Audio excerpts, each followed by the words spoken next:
Bonjour à tout le monde, ici Jean-Claude Selly, guérisseur magnétiseur en Suisse. Je vais vous parler des guérisseurs de l'au-delà et du chamanisme. Dans le chamanisme, la guérison est avant tout une histoire d'âme et relève de la compétence exclusive du chaman.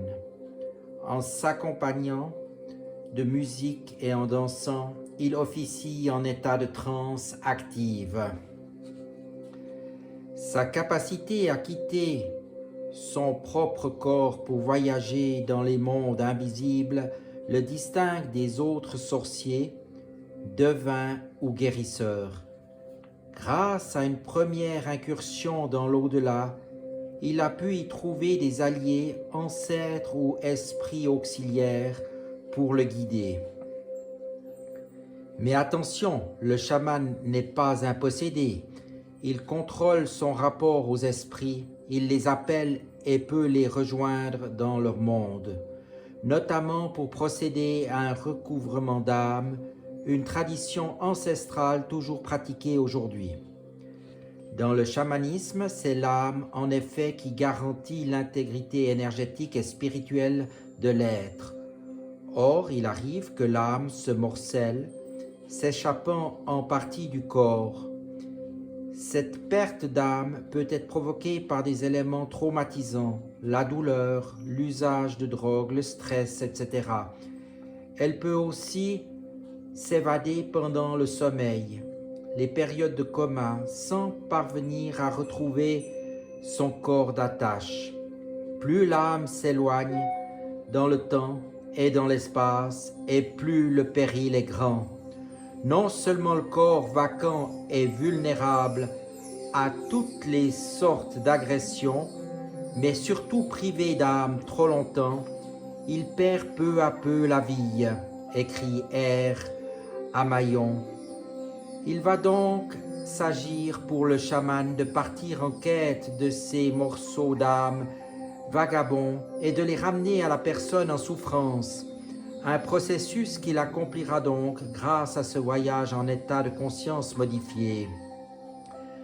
Les guérisseurs spirites interagissent eux aussi avec l'au-delà.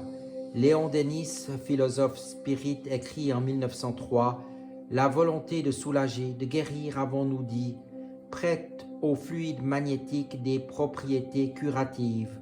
Le remède à nos maux est en nous. Un homme bon et sain peut agir sur les êtres débiles et souffreteux, les régénérer par le souffle, par l'imposition des mains et même par des objets imprégnés de son énergie. On agit le plus souvent au moyen de gestes nommés passes, rapides ou lents, longitudinaux ou transversaux, selon l'effet calmant ou excitant que l'on veut produire sur les malades. Ce traitement doit être poursuivi régulièrement et les séances renouvelées chaque jour jusqu'à guérison complète. Les guérisseurs spirites ont également recours à la transe. Ils l'utilisent pour entrer en contact avec l'au-delà et être incorporés par des entités, médecins du monde spirituel qui ont pour mission de soigner par le canal spirituel. Rappelons que le spiritisme est pratiqué dans de nombreux pays. C'est en Amérique latine et plus particulièrement au Brésil que cette doctrine connaît aujourd'hui son extension la plus importante. Le spiritisme kardeciste regrouperait dans ce pays plus de 6 millions de spirites pratiquants et plus de 20 millions de sympathisants. Élevé au rang de religion, le spiritisme influence profondément la société brésilienne. Ainsi, il existe une association des médecins spirites et certains hôpitaux psychiatriques font officiellement appel à des médiums pour aider les malades sous l'emprise d'esprits obsessionnels.